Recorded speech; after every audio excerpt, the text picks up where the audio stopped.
Assalamualaikum warahmatullahi wabarakatuh. Salam dan bahagia Bapak Ibu Guru Penggerak. Saya Dwi Ngatmono, calon guru penggerak Angkatan 9 dari Kabupaten Karanganyar. Akan memaparkan kesimpulan dan refleksi pemikiran Ki Hajar Dewantara pada modul 1.1 koneksi antar materi. Sebelum mempelajari modul ini, saya percaya bahwa anak adalah selembar kertas putih dan kewajiban kita adalah mengisi lembaran tersebut. Saya juga percaya bahwa guru harus selalu di depan memberikan contoh.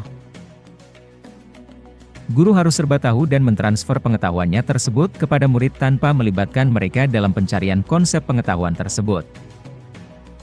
Pembelajaran yang saya terapkan selama ini lebih khusus pada aspek kognitif. Saya akan merasa gagal ketika peserta didik saya tidak mencapai KKM. Saya juga yakin bahwa pembelajaran terbaik adalah di kelas karena kelas menurut saya adalah tempat yang memang sudah disiapkan untuk belajar. Sehingga dalam kelas anak akan lebih berkonsentrasi.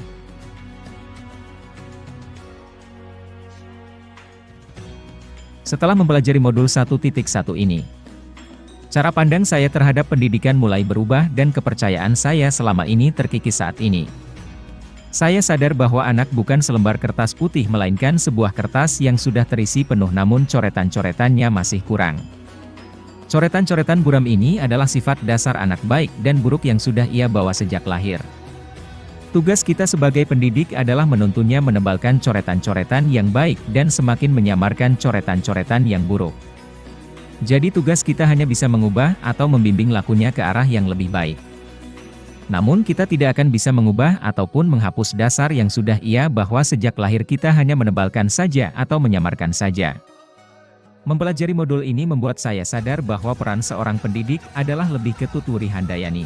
Di belakang memberikan dorongan, kita harus memberikan kebebasan kemerdekaan kepada peserta didik dengan segala kodratnya, sehingga mereka mempunyai inisiatif berpikir kreatif dan inovatif mampu menemukan sendiri konsep ilmu pengetahuan, bukan hanya sekedar disuapi oleh guru. Ketika anak diberikan kebebasan sesuai kodratnya yang dalam hal ini kodrat anak adalah bermain maka anak akan merasa senang dan tanpa sadar akan cinta belajar. Saat ini saya sadar bahwa aspek kognitif bukan aspek yang terpenting lagi, melainkan harus diselaraskan dengan aspek afektif yakni budi pekerti. Budi pekerti di sini adalah rambu atau arahan yang kita berikan kepada anak, sehingga ia sadar bahwa kebebasannya dibatasi oleh kebebasan orang lain. Lebih bahasanya haruslah kebebasan yang bertanggung jawab. Budi pekertilah yang akan membentuk manusia yang humanis, manusia yang penuh kasih sayang, hati yang bersih jujur yang selamat dan bahagia.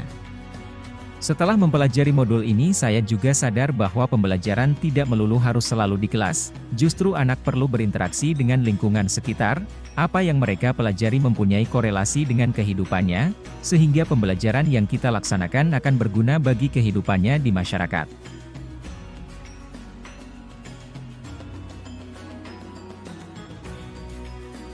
Hal yang akan segera saya lakukan adalah menerapkan merdeka belajar dalam pembelajaran saya. Saya akan mengajak peserta didik untuk turut serta dalam perencanaan pembelajaran, sehingga mereka akan antusias dalam mengikuti prosesnya. Saya akan mendorong peserta didik saya untuk berpikir kreatif inovatif dan mempunyai inisiatif dalam mengemukakan gagasannya. Dalam menemukan konsep-konsep ilmu pengetahuan, saya juga akan menerapkan pembelajaran kontekstual, di mana menjadikan lingkungan dan kearifan lokal sebagai sumber belajar, sehingga peserta didik akan mampu mengenali melestarikan dan mengembangkan kebudayaan. Untuk memberikan ruang kebebasan kemerdekaan belajar itu, tentu saja saya juga akan tetap memberikan rambu-rambu atau arahan, agar anak tidak kehilangan arah. Saya juga akan menanamkan budi pekerti melalui pembiasaan-pembiasaan baik.